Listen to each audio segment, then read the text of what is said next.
اگلی چیز جو ہمیں اس سلسلے میں ملتی ہے وہ یہ ہے کہ صدقہ فطر کی انٹینسٹی کیا ہے، یعنی صدقہ فطر واجب ہے، فرض ہے، کس پر فرض ہے، کس پر نہیں ہے، غریب پر فرض ہے، امیر پر فرض ہے۔ تو صدقہ فطر امام ابو حنیفہ رحمۃ اللہ علیہ کے نزدیک جو صاحب نصاب ہے، یعنی جس کو زکوٰۃ لگتی ہے، یعنی جو صاحب نصاب ہے، جس کو زکوٰۃ دینے کا حکم ہے، اس پر جو ہے یہ واجب ہے، یہ جو فرض ہے کہ وہ صدقہ فطر نکالے۔ لیکن جو غریب شخص ہے، جو صاحب نصاب نہیں ہے، اس پر یہ لازم اور ضروری نہیں ہے کہ وہ صدقہ فطر ادا کرے۔ البتہ جو اور فقہاء ہیں امام ابو حنیفہ رحمۃ اللہ علیہ کے علاوہ، ان کے نزدیک صدقہ فطر ہر کسی پر واجب ہے ادا کرنا اسے۔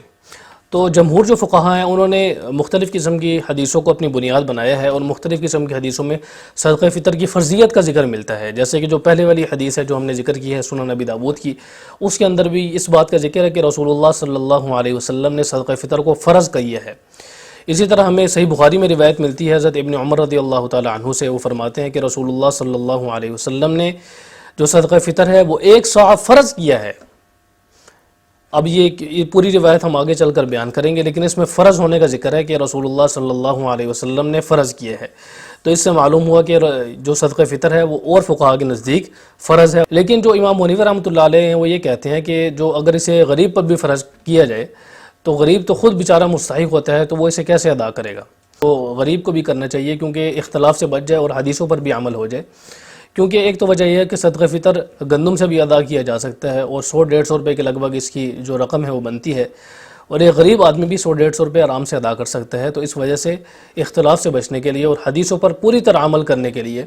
جو ایک غریب آدمی ہے جو صاحب نصاب نہیں ہے اسے بھی صدقہ فطر ادا کرنا چاہیے۔ اسی طرح سنن البیہقی میں حضرت علی رضی اللہ تعالی عنہ سے روایت ہے کہ وہ فرماتے ہیں کہ رسول اللہ صلی اللہ علیہ وسلم نے صدقہ فطر ہر چھوٹے بڑے آزاد غلام جو کسی کی کفالت پر ہوں انہیں پر فرض فرمایا ہے۔ تو اس سے بھی معلوم ہو گیا کہ صدقہ فطر کو آپ صلی اللہ علیہ وسلم نے فرض فرمایا ہے۔ اور حضرت نافع رحمہ اللہ سے روایت ہے، وہ فرماتے ہیں، وہ حضرت ابن عمر رضی اللہ تعالی عنہ سے روایت کرتے ہیں وہ حضرت ابن عمر رضی اللہ تعالی عنہ دیا کرتے تھے صدقہ فطر اپنے تمام کے تمام گھر والوں کی طرف سے، چاہے وہ چھوٹے ہوں بڑے ہوں، اور ان لوگوں کی طرف سے ادا کیا کرتے تھے جو ان کی کفالت میں ہوتے تھے، اور عورتیں بھی غلام بھی جو ان کی کفالت میں ہوتے تھے۔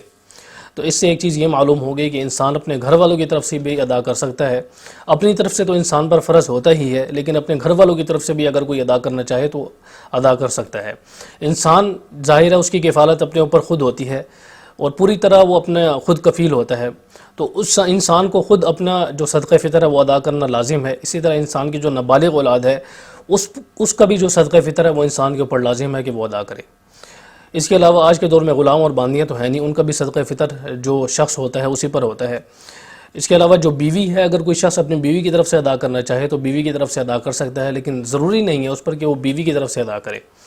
اسی طرح جو انسان کے بچے ہوتے ہیں، جو چاہے وہ بڑے ہوں بالغ ہوں، اگر انسان ان کی طرف سے ادا کر دے اور انہیں اس چیز کا علم نہ ہو یا ان سے اجازت نہ لے